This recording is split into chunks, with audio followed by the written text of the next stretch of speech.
Hello my dear students. अपन राजस्थान के भूगोल पढ़ रहे थे, उसमें जनजातियों का टॉपिक अपन पढ़ रहे थे, जिनमें 3 जनजातियों के बारे में अपन ने विस्तार पूर्वक अध्ययन कर लिया था। पहली जनजाति पढ़ी अपन ने भील जनजाति, उसके बाद मीणा जनजाति के बारे में अध्ययन किया, तीसरा ग्रासिया जनजाति के बारे में अध्ययन किया, और आज अपन चौथी जनजाति के बारे में अध्ययन करेंगे, सहरिया जनजाति। सहरिया जनजाति की बात में सबसे पहले अपन बात करते हैं तो इसकी उत्पत्ति के बारे में अपन चर्चा करते हैं कि सहरिया जनजाति की जो उत्पत्ति की बात कर रहे हैं कि उत्पत्ति जो है यह इसकी सहर शब्द से इसकी उत्पत्ति मानी गई है। और सहर शब्द का सिंपल सा तात्पर्य होता है, सहर को कहते हैं जंगल। और राजस्थान इतिहास के जनक कर्नल जेम्स टोड ने इस सहरिया जनजाति को भीलों का ही एक परिवार बताया गया है। किसने बताया है? कर्नल जेम्स टोड ने। और यह राजस्थान की जो एकमात्र है आदिम पिछड़ी जनजाति मानी जाती है। सहरिया जनजाति राजस्थान की एकमात्र आदिम पिछड़ी हुई जाति मानी जाती है। उसके बाद सहरिया जनजाति के क्षेत्र की अपन बात करते हैं। सहरिया जनजाति का अधिकांश क्षेत्र जो है वो मुख्य रूप से 12 जिलों में है, और 12 जिले में जो शाहाबाद क्षेत्र है, जो किशनगंज क्षेत्र है, इनमें सबसे ज़्यादा सहरिया जनजाति के लोग निवास करते हैं। उसके बाद देखते हैं आप मानचित्र के अनुसार आप देख सकते हैं कि ये जो आपको दिख रहा है राजस्थान के मानचित्र में, ये जो 12 जिला दिख रहा है, इसमें किशनगंज और शाहाबाद क्षेत्र में सहरिया जनजाति सबसे ज़्यादा निवास कर रही है। उसके बाद में सहरिया जनजाति को अपन स्पष्ट करते हैं इनमें कि भोजन किस प्रकार करते हैं, वस्त्र किस प्रकार पहनते हैं, विवाह कैसा होता है, उसका संगठन कैसा है, समाज कैसा है, अर्थव्यवस्था कैसी है, परिवार किस प्रकार का, त्यौहार किस प्रकार, सभी अपन एक एक के बारे में अपन अध्ययन करेंगे। सहरिया जनजाति में सबसे पहले अपन भोजन के ऊपर बात करते हैं कि सहरिया जनजाति के लोग किस प्रकार का भोजन करते हैं। तो यहाँ के जो लोग हैं मुख्य रूप से मक्का, जौ और बाजरा का अधिकांश रूप में उपयोग या प्रयोग करते हैं। लेकिन वर्तमान में इस जनजाति के लोग गेहूं का उपयोग भी करने लगे हैं। दूसरी बात करते हैं अपन वस्त्र की बात करते हैं तो कि सहरिया जनजाति के लोग जो हैं, पुरुष या महिला है, वो किस प्रकार के वस्त्रों का प्रयोग करती हैं, उसमें देखते हैं। यह लोग जो हैं मुख्य रूप से धोती, अंगरखा और कमीज का उपयोग करते हैं, और महिलाएं जो हैं मुख्य रूप से घाघरा, लुगड़ी और लंबी बाह का कमीज पहनती है। और जो यहाँ की जो महिलाएं हैं या इस जनजाति की स्त्रियां हैं, वो मुख्य रूप से हाथी दांत की चूड़ियाँ या चांदी के कड़ों का उपयोग भी करती है।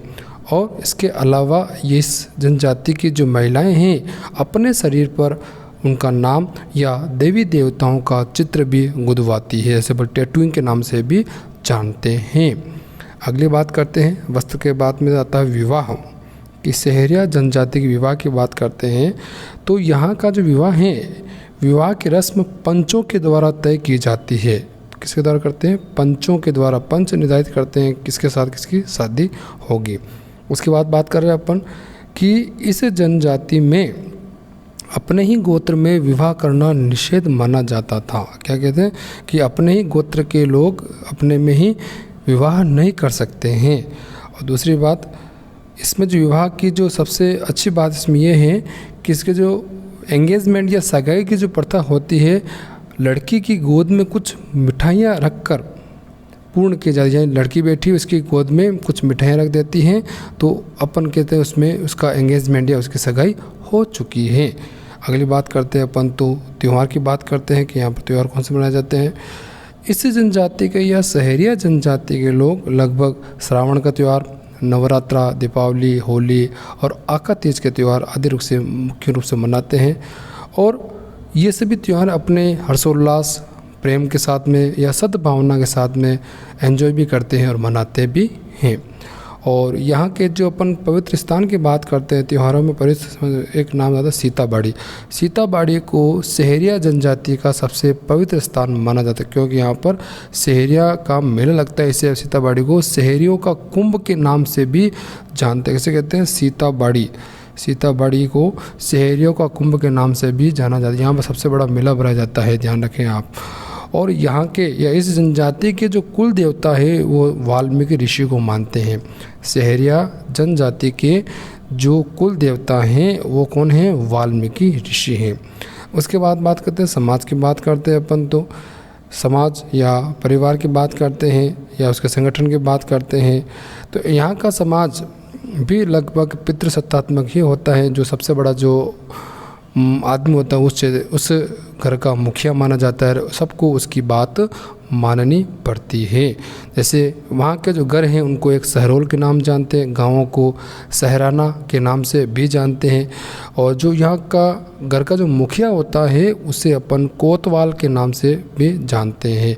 और इस जनजाति के लोग अपने अनुसार या अनुशासन में रहते हैं, उनका एक आत्मसम्मान रहता है और आत्मरक्षा के लिए हमेशा प्रति संकल्पबद्ध रहते हैं। और उसकी लास्ट में बात करते हैं अर्थव्यवस्था की बात करते हैं। तो इस जनजाति के जो लोग हैं मुख्य रूप से कृषि और पशुपालन पे इनकी अर्थव्यवस्था निर्भर है या टिकी हुई है। लेकिन कुछ लोग वर्तमान में लकड़ी काटने का काम, एकत्रीकरण और खनन कार्य में भी लग गए हैं, और इसके अलावा जो और मजदूरी का कार्य भी वर्तमान में लोग कर रहे हैं। इस जनजाति से संबंधित कुछ महत्वपूर्ण शब्दावलियाँ हैं जो प्रतियोगी परीक्षाओं के लिए अति महत्वपूर्ण मानी जाती हैं। एक एक के बारे में अपन अध्ययन करेंगे। सबसे पहला आ रहा आपका टापरी, यानी सहरिया जनजाति के जो घर होते हैं उसको क्या कहते हैं? टापरी के नाम से भी जाना जाता है। टापरी जो कच्चा घर होता है उसे अपन टापरी रूप में जानते हैं। दूसरा कह रहा है कि गोपना या कुरुआ या केरुआ, सहरिया जनजाति के कुछ लोग जो हैं अपना घर पेड़ों पर बना लेते हैं, और पेड़ों पे बने हुए घर को गोपना या केरुआ के नाम से भी जानते हैं। तीसरा आ रहा आपका सहराना, सहरिया जनजाति के घरों की कुछ बस्ती बस जाती है उसे अपन क्या कहते हैं? सहराना के नाम से जानते हैं। नेक्स्ट आता है कोटिया, कि घरेलू सामान रखने की जो एक वस्तु होती है उसे अपन कोठिया के नाम से जानते हैं। अगला आता है सहरोल, सहरोल का मतलब होता है गांव होता है या घरों का समूह कह सकते हैं, या गांवों का समूह कह दो बोले जाओ। कोतवाल मुखियाओं कहा जाता है। और रेजा जो मुख्य रूप से इस जनजाति की महिलाएं जो वस्त्रों का प्रयोग करती है उसे क्या कहते हैं? अपन रेजा के नाम से जानते हैं। ये देखें भाई आपके सामने एक चित्र दिखाई दे रहा है, एक झोपड़ी दिख रही है। ये सहरिया जनजाति की झोपड़ी, जिसे अपन पहले बताया क्या कहते हैं? अपन इसे टापरी के नाम से जानते हैं। सहरिया लोगों की जो झोपड़ी है या घर है उसे क्या कहते हैं? टापरी के नाम से जानते हैं। अगला एक और चित्र दिख रहा है सहरिया के गांव। देखो गांव में कुछ लोग बैठे हुए हैं, और गांवों को क्या कहते हैं? सहरोल के नाम से जानते। क्या कहते हैं अपन? सहरोल के नाम से इसे जाना जाता है। अगली बात करते हैं इसमें शब्दावलियों में। एक शब्दावली और आती है, इसे बोलते हैं पंछा। पंछा का मतलब ये होता है, एक तो बड़ी धोती और एक छोटी धोती, यानी घुटनों तक जो धोती पुरुष पहनता है उसे अपन पंछा के नाम से जानते हैं। ध्यान रखें आप। और सहरिया जनजाति के लोग जो अंगरखी का प्रयोग करते हैं, अंगरखी का जो प्रयोग करते हैं उसे क्या कहते हैं? सल्लुका के नाम से भी जानते हैं। और इसी जनजाति के लोग जो सिर पर जो साफा पहनते हैं उसे क्या कहते हैं? खपटा के नाम से भी जानते हैं। और इस जनजाति की जो महिलाएं वर्षा काल में जो गीत गाती है उसे लहंगी या आला गीत के नाम से जानते हैं। और हिंडा भी एक प्रकार का गीत ही माना जाता है। इस जनजाति में एक संस्कार होता है धारी संस्कार। धारी संस्कार का मतलब ये हो गया अस्थियां और राख को पुरोहित करने की जो एक विधि होती है उसे बरधारी संस्कार के रूप में से जानते हैं। ये देखिए सहरिया जनजाति कुछ स्वांग करते हुए, नृत्य करते हुए ये लोग हैं। एक चित्र आपको दिख रहा होगा। और सहरिया जनजाति से संबंधित महत्वपूर्ण तथ्य फैक्ट है जो परीक्षा के लिए महत्वपूर्ण माना जाते हैं। पहले तथ्य की बात करते हैं अपन तो कि सहरिया जनजाति के गुरु कौन है, मैंने बताया देवता कौन है उसके, तो वाल्मीकि हैं। और जो सहरिया जनजाति के जो देवता को लोग जो मानते हैं वो तेजा जी को मानते हैं, भैरव को मानते हैं। सहरिया जनजाति की कुल देवी कोड़िया देवी को माना जाता है। कैसे कहते हैं? कोड़िया देवी को। सहरिया जनजाति का प्रसिद्ध जो है प्रतीक चिन्ह जो मानते हैं वो कुल्हाड़ी को मानते हैं। किसे मानते हैं? कुल्हाड़ी को। राजस्थान में सहरिया जनजाति का कुंभ कहाँ भराया जाता है? सीताबाड़ी में। कहाँ पे सीताबाड़ी आपका बारह में जो सहरिया का कुंभ पर यानी बहुत बड़ा मेला होता है सहरिया जनजाति के लिए। अगली बात करते हैं अपन तो सहरिया विकास कार्यक्रम राजस्थान में कब चलाया गया? 1977 से 78 के बीच में सहरिया विकास कार्यक्रम चलाया गया राजस्थान में। अगली बात करते हैं कि इस जनजाति के जो लोग हैं वो मुख्य रूप से ब्रज भाषा का सबसे ज़्यादा प्रयोग करते हैं। कौन सी भाषा बात करते हैं? ब्रज भाषा का अत्यधिक प्रयोग करते हैं। अगली बात करते हैं अपन लेगी। लेगी का तात्पर्य क्या हो? ये मैगी नहीं है, लेगी, ध्यान रखें आप। मकर संक्रांति पर लकड़ी के डंडों से खेला जाने वाला एक खेल है, यानी सहरिया जनजाति का जो पुरुष या महिलाएं हैं वो मकर संक्रांति के दिन जो को खेल खेलते हैं उसे क्या कहते हैं? लेगी के रूप में जानते हैं। और सबसे इम्पोर्टेंट परीक्षा में पूछा जा चुका है कि इस जनजाति या सहरिया जनजाति के विकास के लिए, सहरिया जनजाति के विकास के लिए एक संस्था काम करी, उस संस्था का नाम है मामुनी संकल्प संस्था।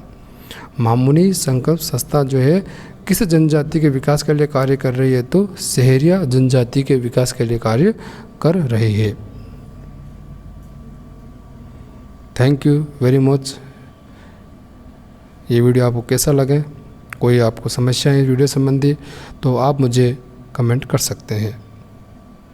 Thank you very much.